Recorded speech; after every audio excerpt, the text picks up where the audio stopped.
गेल्या 15 वर्ष ज्यांच्याकडे सत्ता होती त्या मंडळीने जर काही हे काम केलं असतं तर बऱ्याचशा गोष्टी आज सुद्धा सोप्या झाल्या असत्या. परंतु आज सुद्धा त्याच मुद्द्यांवरती ती निवडणूक पुढे नेटवली लागते. त्यांचा वचननामा बघितला तर त्या वचननाम्यामध्ये पूर्वीचे सगळे कन्सेप्ट आहेत की ज्या सगळ्या जुन्याच कन्सेप्ट परत ते म्हणतात. खरं तर विकासाचं व्हिजन घेत असताना शहराला अधिक अत्याधुनिक करण्यासाठी, अधिक चांगल्या सुविधा देण्यासाठी आपण काय करतोय हे घेऊन आपण पुढे गेलं पाहिजे.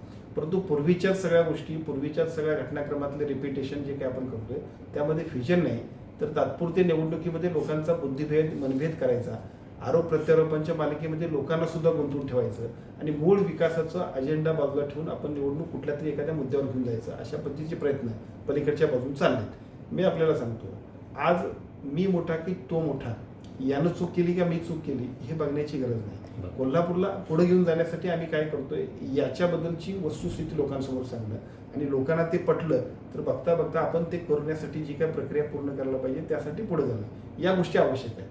परंतु दुर्दैवानं निवडणूक सुरू झाल्यापासून आतापर्यंत जे काही चाललेलं काम आहे ते फारसं लोकहिताचं नाही. मी महानगरपालिकेत पालकमंत्री झाल्यानंतर किमान 4 बैठका घेतल्या.